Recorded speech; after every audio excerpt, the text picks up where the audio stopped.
عشاء کی نماز میں 17 رکعتیں ہوتی ہیں، 4 سنتیں جو مؤکدہ ہیں، 4 فرض، 2 سنتیں جو مؤکدہ ہیں، 2 نفل، 3 وتر جو واجب ہیں، اور پھر آخر میں 2 نفل۔ یہ کل ملا کر 17 رکعت ہو گئیں۔ ہم میں سے کتنے لوگ ہیں جو یہ 17 رکعتیں پڑھتے ہیں؟ شاید یہ تعداد کافی کم ہوگی۔ ہم میں سے اکثر لوگ 4 فرض اور 3 وتر پڑھتے ہیں کہ باقی سنتیں اور نوافل ہی تو ہیں جو ضروری نہیں ہیں۔ یہ بات کسی حد تک درست ہے کہ اگر ہم فرائض و واجبات ادا کر لیں تو کام چل سکتا ہے، لیکن اگر اس کو عادت بنا لیا جائے تو یہ درست عمل نہیں ہے۔ آئیے اس کو ایک خوبصورت مثال سے سمجھتے ہیں۔ اگر ہمارے پاس کوئی بہت قیمتی شے موجود ہو، مثلا سونا، چاندی، ہیرے جواہرات، نقدی یا انتہائی قیمتی کاغذات، تو ہم انہیں اپنے مخصوص کمرے کی مخصوص الماری میں ایک مخصوص تجوری میں اچھی طرح سے محفوظ کر کے رکھتے ہیں تاکہ چوری نہ ہو جائیں۔ اس تجوری کو تالا لگاتے ہیں، اس الماری کو تالا لگاتے ہیں، گھر کے اس کمرے اور الماری کی خاص حفاظت کرتے ہیں۔ کبھی گھر سے باہر جانا ہو تو بڑی احتیاط سے الماری کو تالا لگاتے ہیں، اس کمرے کو تالا لگاتے ہیں، باہر برآمدے میں موجود دروازے کو مقفل کرتے ہیں، اور پھر گھر کے صدر دروازے یعنی مین گیٹ کو تالا لگاتے ہیں۔ کبھی کبھار ایسا بھی ہو جاتا ہے کہ ہم اندر کے تالے تو نہیں لگاتے، مگر مین گیٹ کو ضرور تالا لگاتے ہیں تاکہ کسی کو ہمارے گھر کی 4 دیواری میں گھسنے کی ہمت نہ ہو۔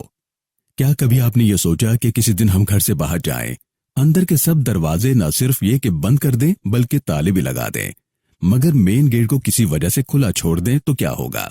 جی ہاں، بالکل آپ صحیح سمجھے۔ چور کو جب مین گیٹ کھلا ملے گا تو اسے ہمارے گھر کے اندر داخل ہونے کا موقع مل جائے گا۔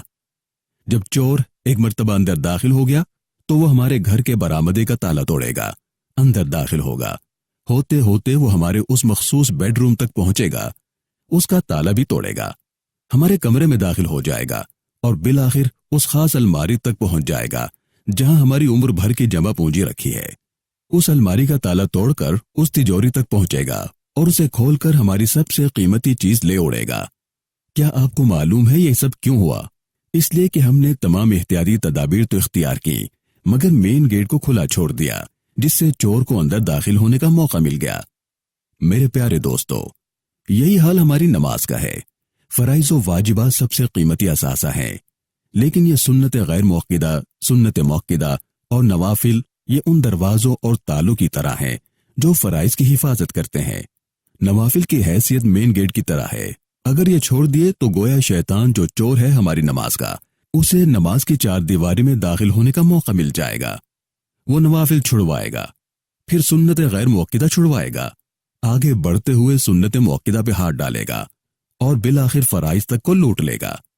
آئیے عہد کریں کہ فرائض کے ساتھ ساتھ سنن و نوافل کا بھی اہتمام کریں گے۔